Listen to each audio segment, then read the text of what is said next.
What if everything you thought and believed about successful buying, selling, and financing your home was wrong? Welcome to HomeWise with Michael Midget. This is where you can count on straightforward, objective advice on the right way to make the most out of every dollar you put into your home. Whether it's buying, selling, or financing, even maintaining and growing its value along the way. Coming to you from the NewsTalkSTL studios at Union Station in St. Louis.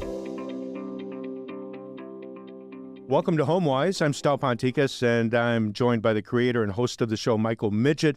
Michael, great to see you, buddy. How are you? Good, Stel. How are you? Doing fine, thanks. All set for another intriguing program. Let's get into it. Well, you know, it's a show of firsts. It is. Today, we will not disappoint. We have a first. So we've been talking about affordability, right? So same old story. Home price is still up. Rates are still up. Looks to be that they might be moving higher now. So, but who knows? Because, you know, nobody has a crystal ball. And we've been talking about ways to save for that. So we've worked on interest rate. And that's generally the go-to for everybody is interest rate. You still have that feeling of uncertainty? You know, you've been saying uncertainty over the last few weeks. It's going to be there. But we're not going to dwell on it. Instead, we're going to do what we can to try and solve the problem, because I think that's sorely lacking in this industry today. You know, there's like a lot of people standing around complaining, but not many people coming up with viable solutions. So let's just deconstruct the thing, tear it down, build it back the way that best serves the consumer, which really that's what we're here to do. And do what we can to try and minimize that cost, make it as affordable as possible.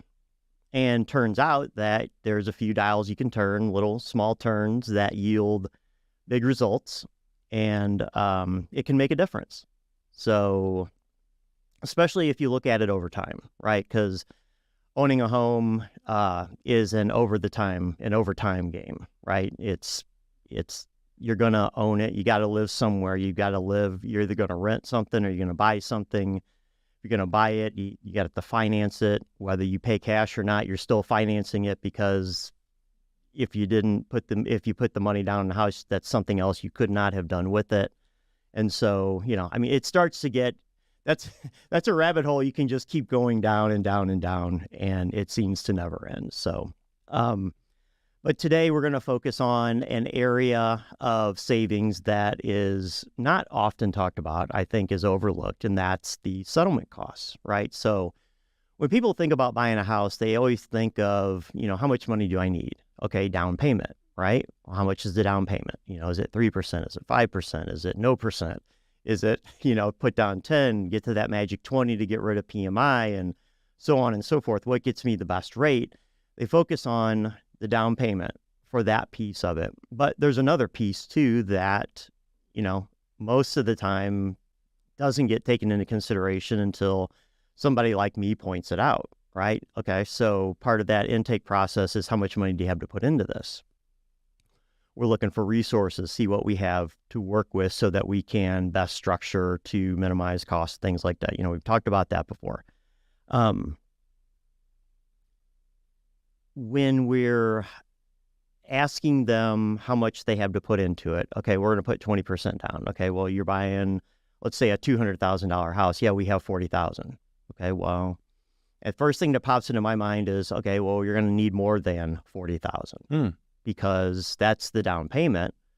But what about the closing costs, the settlement costs, right? So general rule of thumb, you'll see if you go read about it, is settlement costs are roughly 3% of loan amount or the purchase price, whatever you're buying. I mean, it's somewhere in there. It depends on who you go to. It can be less, exactly what you add in there. But generally, if you buy, you know, if we're talking about a $200,000 house, it's going to be somewhere around $5,000 to $6,000 all total.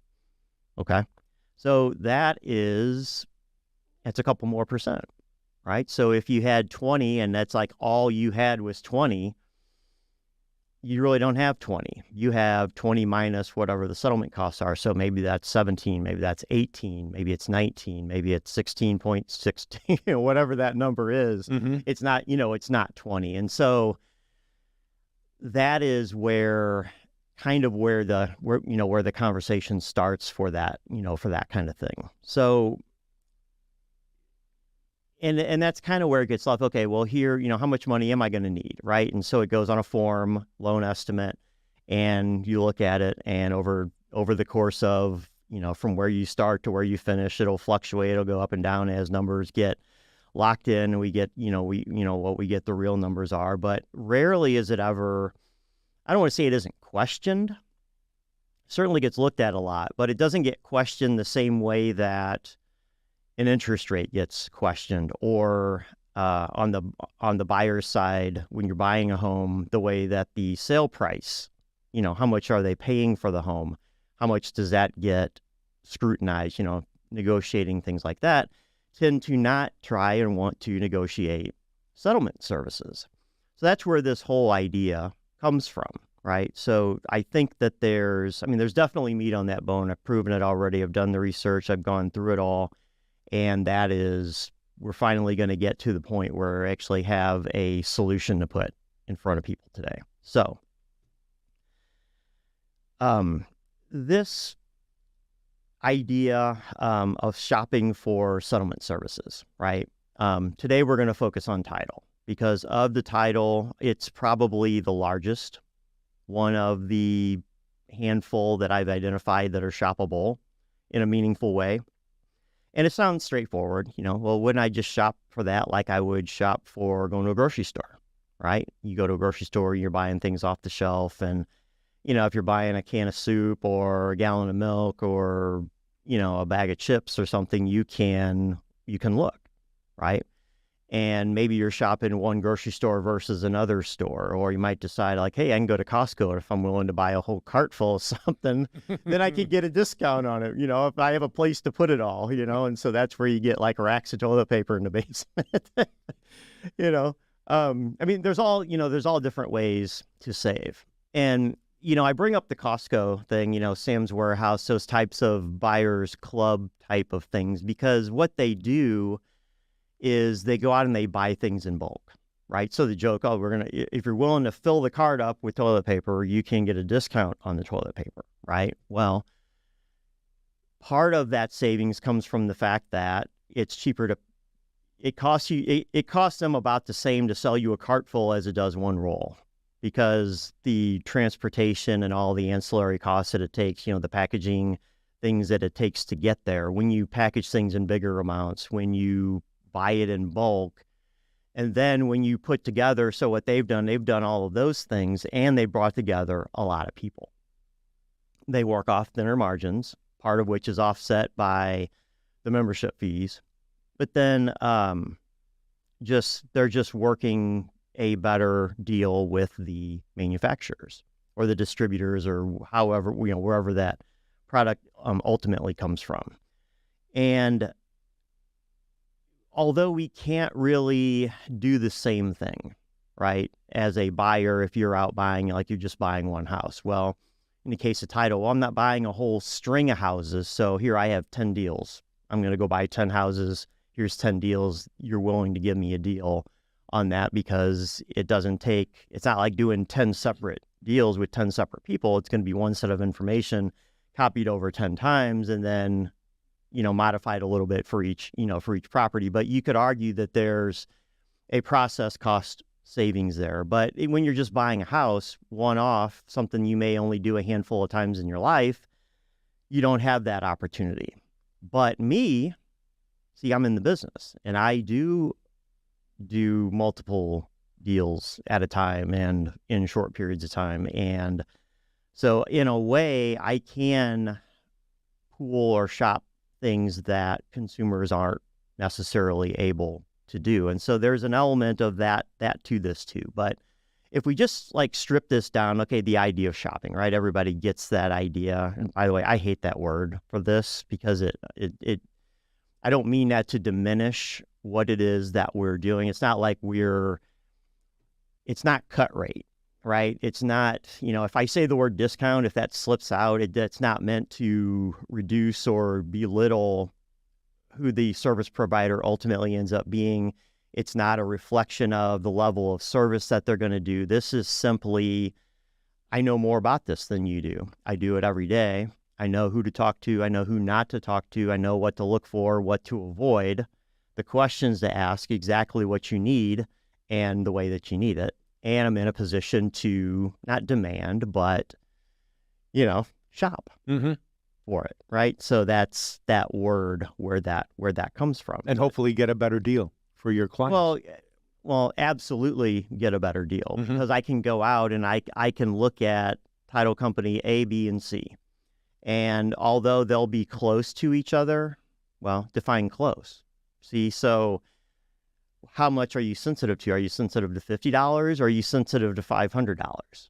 Right? Well, in the context of buying a $400,000 house, does $500 even really matter? And a lot of people, I don't know. I mean, people come in all different shapes, sizes, flavors, and things that they care about. I can make it matter because if you don't have a use, I don't know anybody that doesn't have a use for extra $500, but if you don't, or if you don't care, I can give you a use for it that you'll love because we can translate that into a benefit in the form of a lower rate. And then a lower rate can translate into the benefit of making additional payment. If you're okay with the original payment, if we create a payment savings there, we can give you some free, in a sense, prepayment money that can go to reduce the loan amount. And then that savings will compound through the entire amortization schedule, at least for the length of time that you have that loan outstanding. It puts you ahead of where you would have been.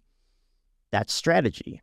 See, we talk about that all the time. What's a loan? That is an example of a loan structuring strategy, baked inside of a financial strategy, baked inside of what financial planners do on a daily basis for their investment clients, but does not usually translate over or get incorporated into the process that we're doing because it's not viewed as an investment, even though you're likely going to invest more into this than you will anything else in your life, right? So we can make it matter, all right? But it's not so straightforward. It's not as simple as, hey, I'm just going to call around to a few title companies and I'll take the best quote. Because who are you going to call? Do you know any title companies? Not off the top of my head, okay, other than the one that we used about a year and a half ago, but right. Didn't even know that one. So don't say the name of it, but do you know the name of it? Yes. Before I told you what the name of it was? So off camera or off mic, we had a conversation before we got started here where you were sharing a story about your previous home transaction that you had bought about a year and a half ago. Yeah, and you described some of the players there. So my question is, did you know who the title company was before our closing date? No, I mean before I said, "Oh, you probably closed with this," because you told me who your agent was and all. I didn't remember specifically, Okay. but as soon as you said it, yes, I remembered. Yeah, that's it's not a household name. Correct. Even though that's arguably one of the largest title companies in town, right? So if I was a betting man and you said, okay, we're going to roll the dice, tell me who you closed with. If I guessed that company, I have a better chance of being right because they just do more deals. Right? They're big. By the way, bigger is not always better.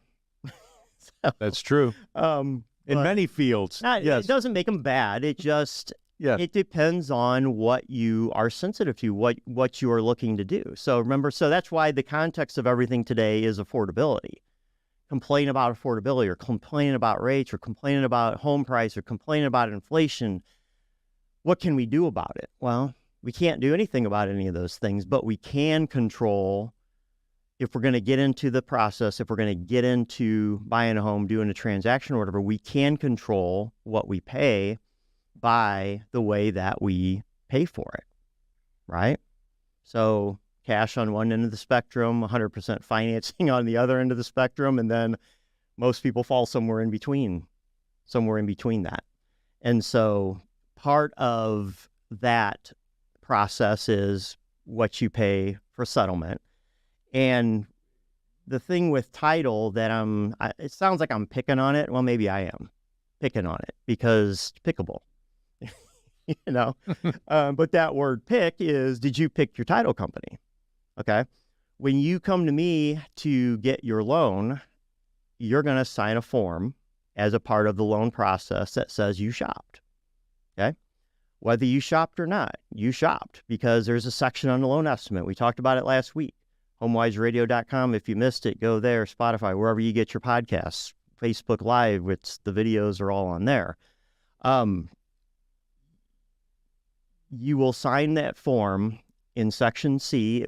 That's where the title fees are going to show up. It says you shopped for them, even if you didn't, right? So on a purchase, generally, I don't get to pick the title company. It's already picked by the time that thing gets to me. Well, how does that work? Well, because it's on the contract, right? Well, you have a contract. Well, we don't even have a house yet. Well, you made an offer on a house. That's how you make an offer on a house, is you fill out a contract and you submit the contract. Now, the verbiage is we're submitting an offer. Technically, it's not a contract until it's signed and agreed to by both parties. Consideration is, like all that business law, legal term kind of stuff. But that's how an offer is made. So in order to make that offer, you have to pick your title company, pick a closing date. You're picking like all this stuff like, holy cow, like we haven't talked to the movie. Like, how are you supposed to figure all this out? It creates great anxiety for people. That's where their attention tends to go. That's where the questions go. And this, maybe it gets forgotten about. I don't know. I mean, I didn't on mine, but I can promise the question just doesn't get asked, right? And so it gets around to me, you sign the forms and you get into this, and it's just something that, that gets overlooked. And so I've alluded to the real problem with this already, which is the industry is not set up for you as a consumer to shop that, to make that call, right? Or go to the website. There are forms to fill out, but you can't fill out a form that says, hey, I'm just an individual person. I'm buying a house and I want to buy title. That form's not on there, right? If you call them, you're going to get the front desk, or you're going to get whoever answered the phone or whatever. None of the title companies that I called, because see, I went through this whole process. That's how I know. I mean, I had an idea in my mind of what it was going to be like, but I actually did go through it to experience it and see what it would be like. I know what I'm talking about. I know what I was looking for. I know the questions to ask. Mm-hmm. I even know who to ask for in the office because I know who makes those quotes. It's the person closing the file, but there's no file yet because there's been no file order placed, because that happens after the contract. Well, but see, it's the whole process from the get-go is not set up to do this. The reason that I have insight into this is because I can look back on deals that have been done, that are being done. I can see what was charged, and then I can make a determination. I can go in ahead of time and can say, okay, well, what if, do the what if scenario, what would it be? How do you charge? And so, if you know the right questions to ask and you can get to the right person, you can get them to send you this form, and you know what to ask for, like, what kind of title insurance do you ask for? Who needs to be covered? How much coverage do we need? Where is the property located? Well, are you going to need a survey? Well, I don't know. See, it gets very hairy, even for somebody like me. So I have to make assumptions. I have to make generalizations to get some type of a determination to be able to compare. So we're not going to share exactly what a set of title services will cost, because it's going to vary based on where you're at, exactly what you need, and how much of it you need, like how much are you paying, what's your loan amount, things like that. But what we will talk about are price differentials. right? Because those differentials tend to hold up from company to company, scenario to scenario, just based on how competitive they want to be. So we're going to go to break, come back. Got a guest in the studio this week. Good. With a title company. So we actually have someone to recommend, and we're going to dig into that. Great. We'll take a quick break here. This is HomeWise. That's Michael Midget. I'm Stal Ponticus. We will be back right after this quick break.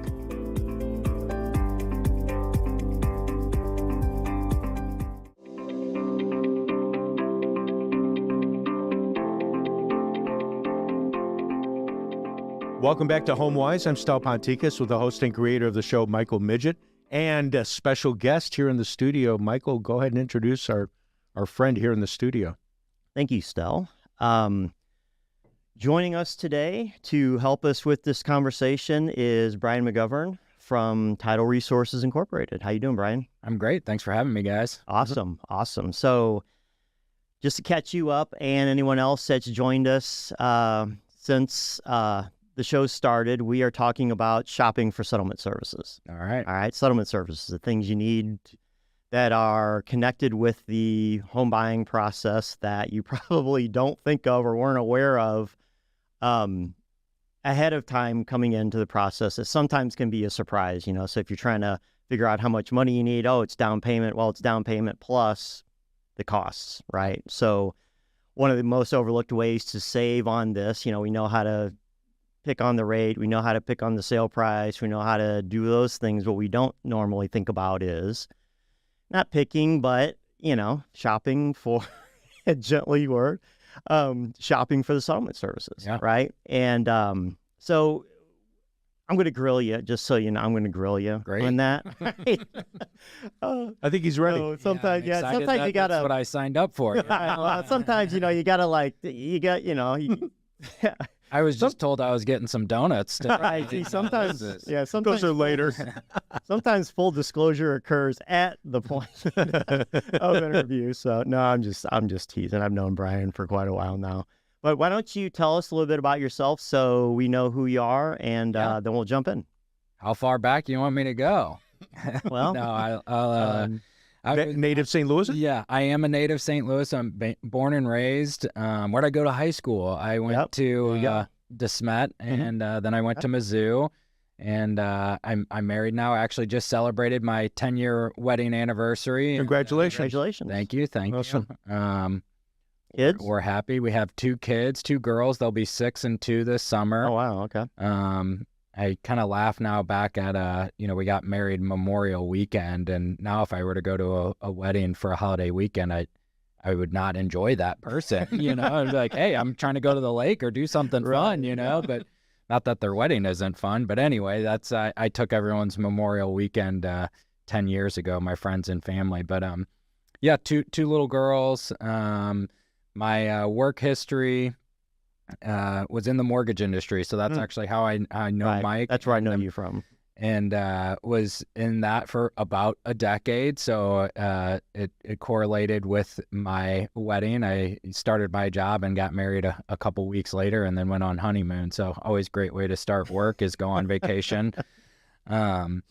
So, I'm familiar and intimate with the process of a home purchase or a refinance and working with the title company. And I was presented with the opportunity to take ownership in Title Resources, Inc., and I was ready to make a change. The market wasn't too friendly for the mortgage industry, so I think a lot of people felt that way. But not terrible timing there. Not terrible. But of course, I'm a glutton for punishment, so I just moved to, not too far away into title business, and been doing that and really enjoying a little bit of a different perspective of the experience from being on the lending side.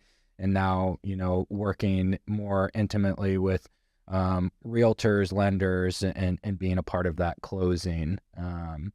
So, that's a little bit about me and what I have going on now. And, Mike and I have been chatting a little bit, and he said, hey, come on the show. So here I am.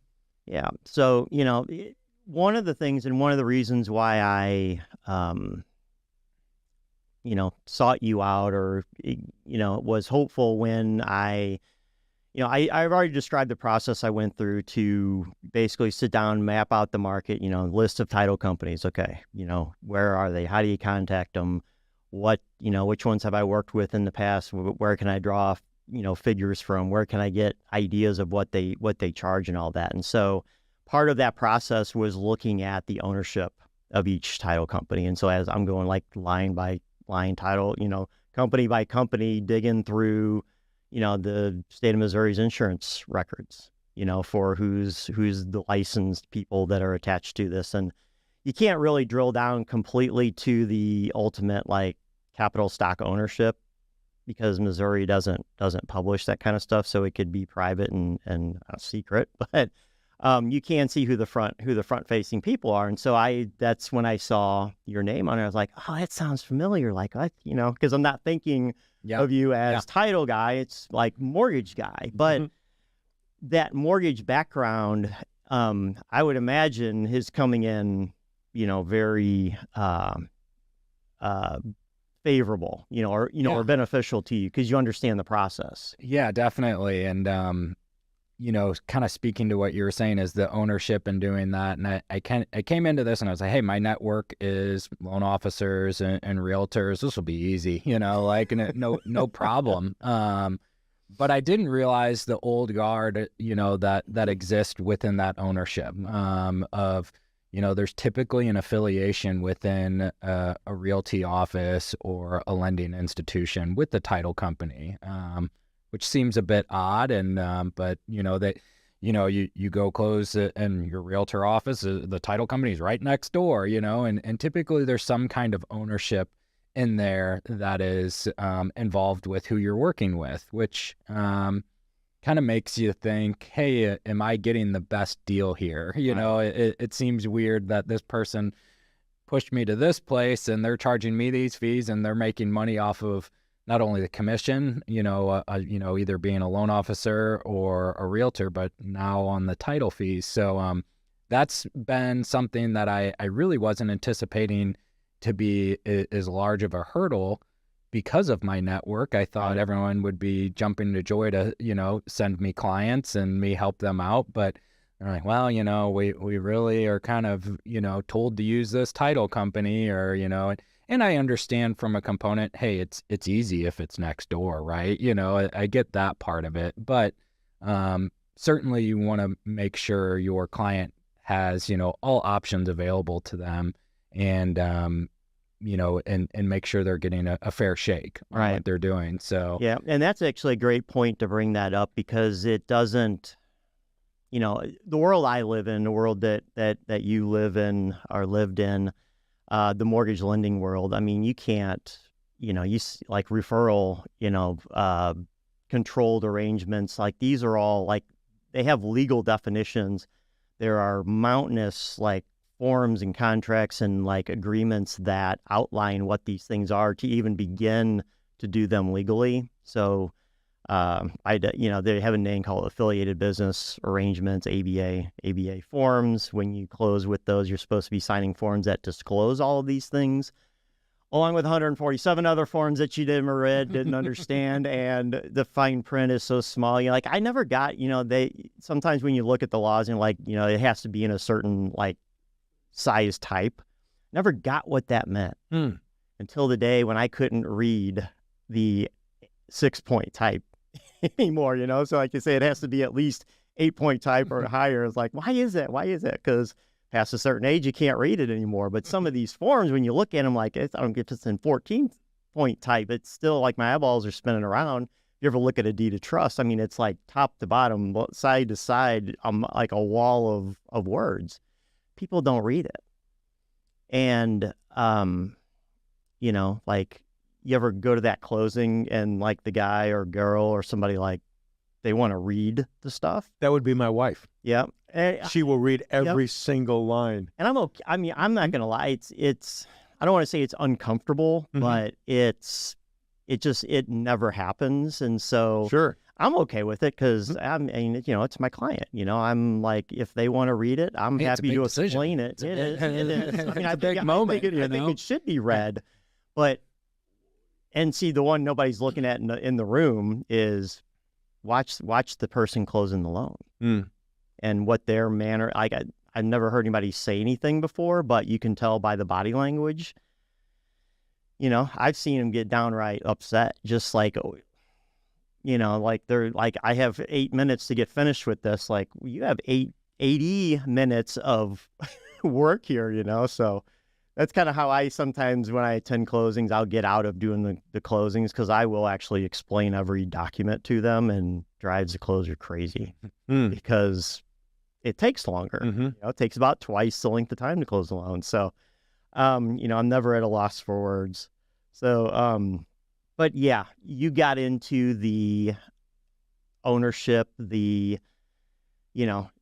I thought it would be, I don't want to use the word easy, but, like, if I just put a good product out there, if we charge a fair price for it and we know what we're doing, we can get in and we can get some business with that. But when you get in there, what you find out, and I knew this already, but I guess I had forgotten it. And then I rediscovered it again when I started mapping out the office, which is who owns what and all the different affiliations. Like some of them, both real estate companies and lending companies, both will own title companies. And sometimes the naming is obvious and sometimes it's not.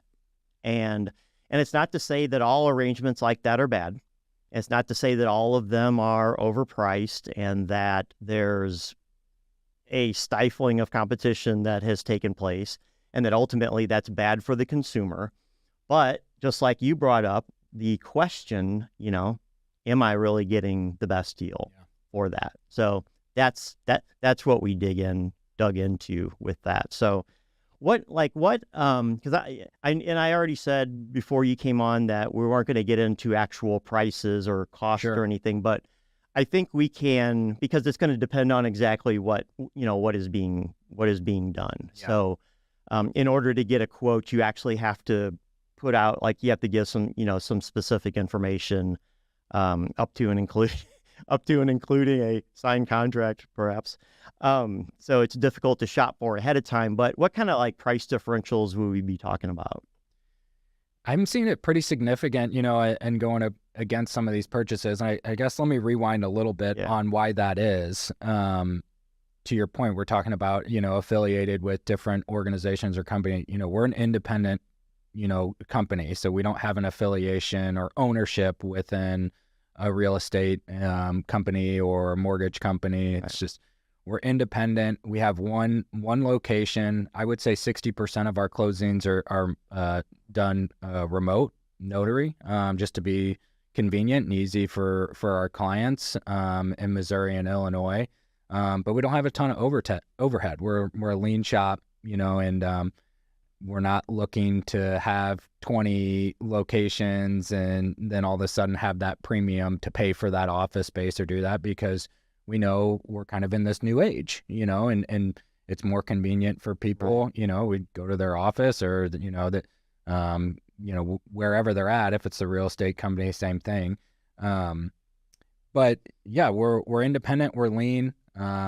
We have that experience from the mortgage side of, working those after hours and doing those things. And when I came in, I thought, hey, title business, from my original perspective, it's not that difficult. It's not, it is pretty interesting. There's some things, but there is large variances. So getting to the point of pricing, there's some extreme examples, but I would say, on purchases, you're 200,000 or above, we're a few $100 less than a handful. I mean, 10, 15 competitors we've looked at. And, to your point, okay, what, $200, $500, do people care about that? And usually that's why it's overlooked, right? Because they're looking at forking out a large down payment, and they're looking at this large loan amount and their interest rate and their nickel and diamond, Mike, on the rate. Hey, I'm getting this, I'm shopping this, but they don't care about the few $100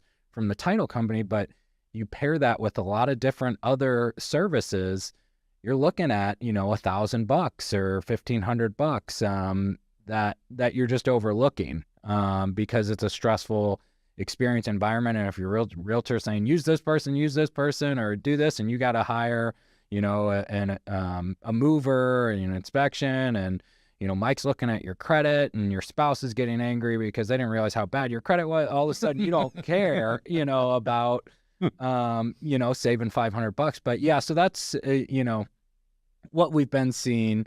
And I like where we're at in that positioning. Title Resources Inc.'s been around since 2005, but for me, it's new ownership and it feels like a startup, right? So, I'm trying to make a name and break through, and you don't necessarily want to be the low cost person because sometimes that associates with, poor service or things like that. But that's couldn't be further from the truth. We're, like I said, we know those after hours moments. Yeah, and I can actually, and that's actually, I've said it already, but I'm gonna reiterate it because this has been a multi-year quest, and so, I'm set up as a mortgage broker, so I have wholesale lenders that I deal with. Some of those wholesale lenders own title companies also.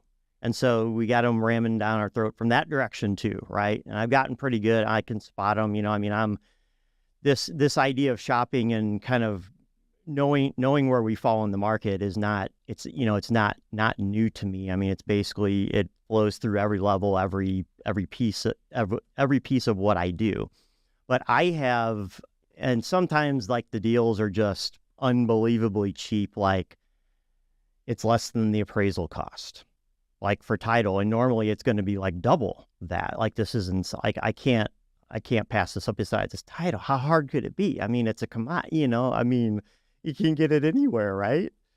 You can get it anywhere until you try to go with that.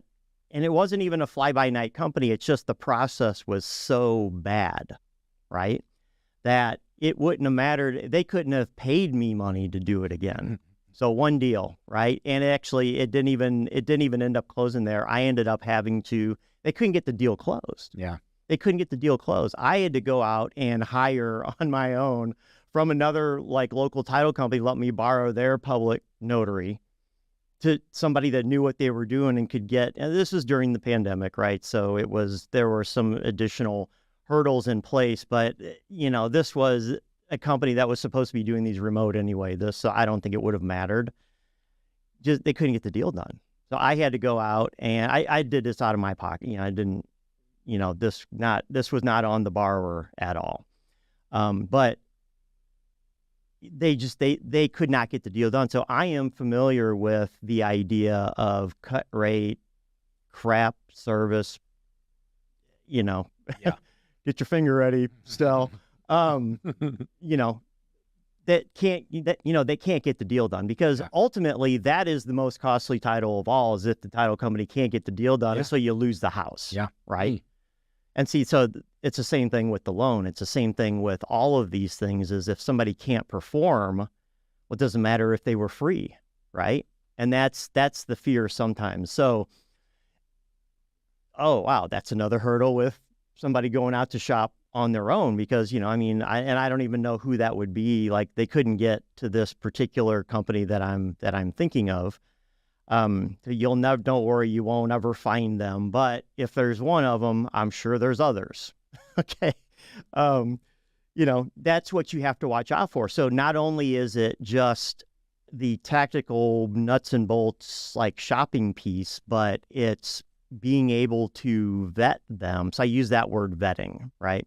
So that's the idea with this, is I'm going to go out, I'm already doing it, looking for and vetting settlement service providers to form a Costco-like buying group for this stuff, starting with you. Yeah. Okay. So vetted for price, right? Because that's,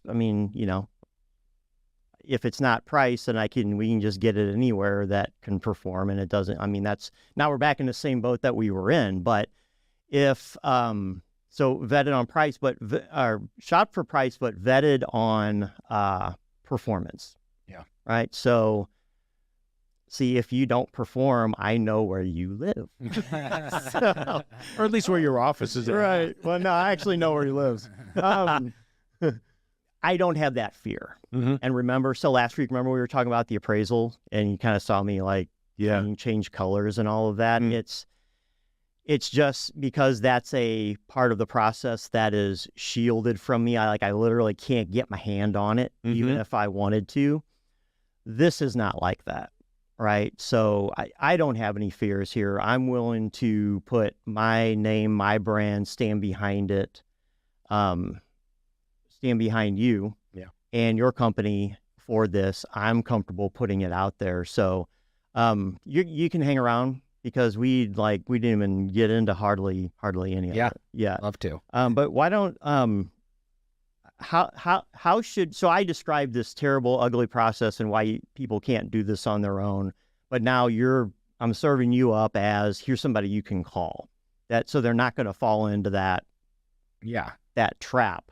Like somebody that, oh yeah, I know what you're talking about. Here's what you need. Here's what I need to know. If you don't know it, go find it out. But in the meantime, here, it's going to be around this. Use this number to compare with whoever put that out there, right? So actually, this is for if you're looking to buy, if you're in the process of looking to buy, if you're in the process of buying, just get a second opinion. So we'll get into that with Brian. Good. Yeah, we're going to get into that. All right. So we'll take a quick break here. We come back. And you're listening to HomeWise. It's Michael Midget. Our guest, Brian McGovern, is here in the studio. I'm Stal Ponticus, and we will return right after this quick break.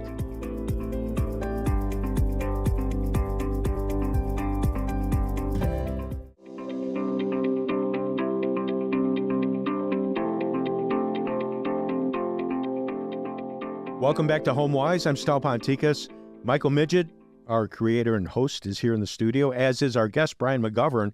And Michael, continue your conversation with Brian. All right. So if you are just joining us, we are talking about settlement services, ways to save, how to shop for title services, and we actually got into who to talk to, why to talk to them, why it matters, like the whole deal, right? So, by the way, this really excites me because it just, people ask, like, the big question, right, is if you're in sales, if you're an entrepreneur, if you own something, when you're promoting, yourself or whatever it is, there's a question that you have to have the answer to if you have any hope at all of being successful. And it's this: why should somebody use you over any other option that they have in the marketplace, up to and including doing nothing, right? You need an answer to that question, right? If you don't have a good answer to that question, if it doesn't matter, like why someone should use you versus somebody else, get the hell out, because you're doing a disservice, right? If you're not needed, get out of the way and let the people that do know what they're doing do it, right? So if there's nothing else that you get from this, right? Because I know it's on the radio. Sometimes it's hard to listen to. Even if you're watching us, there's no whiteboard. I can't really demonstrate for you what it is I do. I can talk about it though. And I talk about it enough to know that that I know what I'm talking about. Because after all, it's just show 31. We would have run out of things to talk about, don't you think, by now? 31 shows. Can you believe that? That's why we've got Brian here. I know. Well, spice it up. Yeah, exactly. Well, I'll tell you what. It always helps to have a guest, right? It really helps to have a good guest, and it makes magic when you have those two things and you have something to say, right? And so, my competitive advantage, what I do with we talk about the strategies, we talk about the ways to minimize the cost, we talk about the way we bring in the financial advisory capacity focused on what's going to be your biggest investment in your life, which is the buying and selling of your homes through your life. That one thing is going to have more of an impact on what the personal wealth you wind up with at retirement than any other thing. It touches every facet of your life. Anything that I can do to affect that cause, I'm going to do it. So part of that is, the way I have my business structured, the way Brian was talking about before, about being small and being lean and being efficient and just, knowing what you're doing, knowing where the dials are to turn to affect what those changes are. Mm-hmm. I know how to minimize the cost on a house. I know that rate is more important than what you're paying. So that's where paying points comes from. And with me, you don't pay points because I can't get a 0-point rate. You're paying points because I did a financial calculation and I determined what the most efficient rate price combination was. So if you have the resources to get there, you can benefit. And not only that, but then I can show you what to do to reinvest with that. So this is another avenue to get to that point. And actually, it turns out it can even be as powerful, if not more powerful, than actually getting a lower interest rate by going and shopping around. Because what we're talking about with the settlement services and talking about with Brian and Title Resources here is something that, he, just between me and you, he's a little on the low side of what he's saving you at $200 to $300. It's more like $3 to $5. And because I went and shopped them all, like 25 of them on the list and mapped it all out and got live HUDs, went to web calculators, asked questions, and just really beat the thing up. Probably spent too much time on it. But I mean, if you can spend too much time on something like that. But the reason I say is because I just coming back to the same answer and the same conclusion over and over and over again, right? Because I want to be sure. Because if I put it out there, it means I believe in it. And I hang my hat on it. And that, that means everything to me. So I feel good about it. But it comes back to you're saving $300, $500. If you're buying a big enough house and buy big, you don't even have to be buying $1 million house to save $1,000. Okay. I have cases where I could show you easily $600, $700, $800 just plain up difference before I've even beat him up on his prices, just from that, not even realizing who I am when I call up, hey, can you get me a price on this? Just their everyday price, right? What are you going to do with that money? Well, if you need it, you pocket it. But if you don't need it to make ends meet, right? So if we're not using this to reach affordability, so if you're already within affordability and now we're just looking for the best way, and so we figured out what affordability would be, and now we're kind of coming down from that, but we still got a little bit of headroom there to move up. You can consider taking those savings and using that to do buy down, right? Well, except it's not called a buy down. It's just it's a different rate price combination. See, so I can use that money along with any money that you put in, along with the money that I'm already putting in, just because of the way my inherent structure is built. You don't see it anywhere. It's just, wow, that's pretty cheap. Like that's strong. I'm going with you kind of thing. But if we look at this through the same lens, if you're out there and you're looking in, that's essentially what I'm doing is I'm cutting my costs, cutting my price, cutting my things, and giving that back to the borrower, the buyer, the, whomever, to give them a better deal, right? It's just when it comes from another third party that's not me in transaction, it has a different name. So sometimes this money comes from the seller, except today it's the seller's market. Sellers don't want to pay it. If I was a seller, I wouldn't want to pay it. Now, we never take money out of sellers' pockets, but there is a disconnect in the understanding of the presentation of it.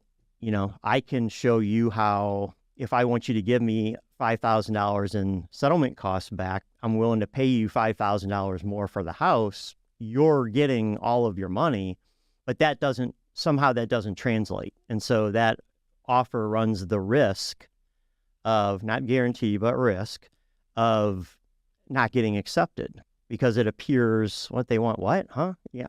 Or oh, look, but they're off. Oh, wait, no, they're not really off. See, okay. And you get that, it just doesn't translate very well in this, in this market. So you start to get limited in where you can start to get some of this money from.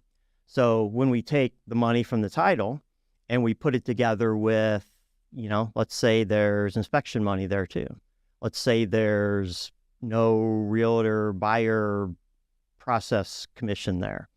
Let's say there's no mortgage mortgage lender processing fee there.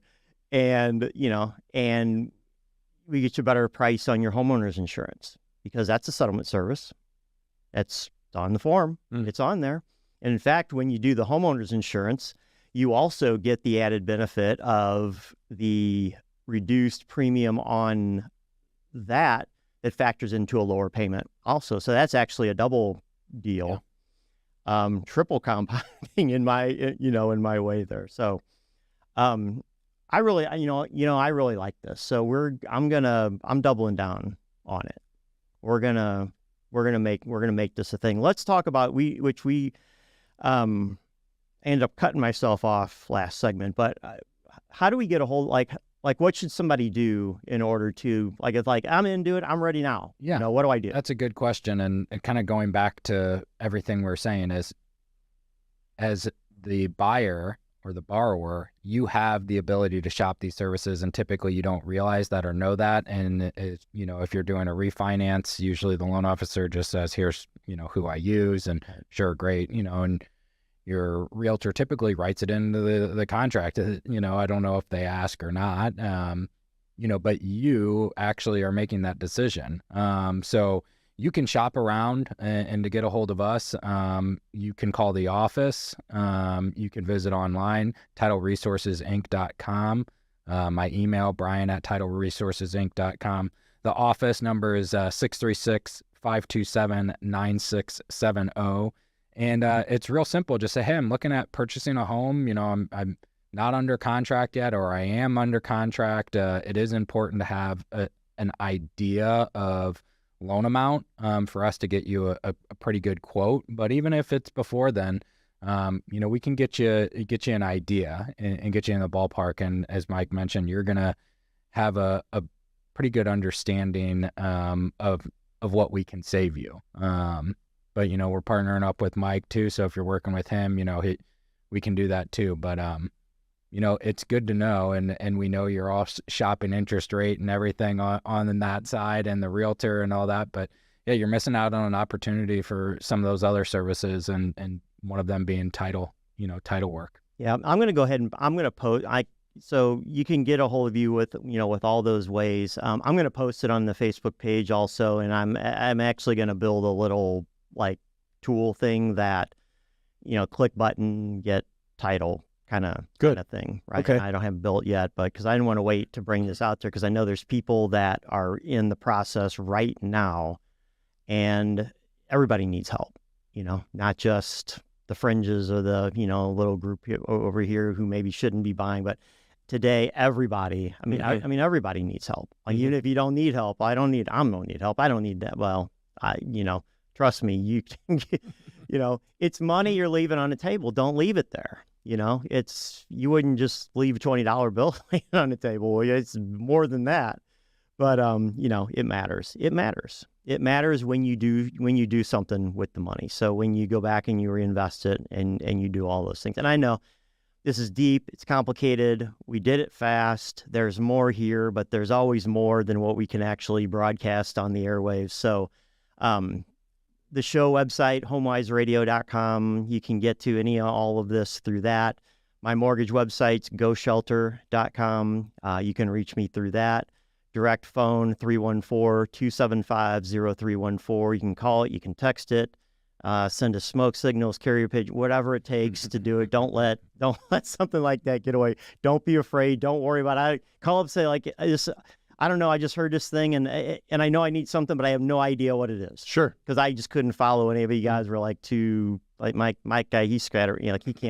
He can't get a complete thought out in one sentence. I'm confused, but I think I need this. Good. Don't be afraid to make that call.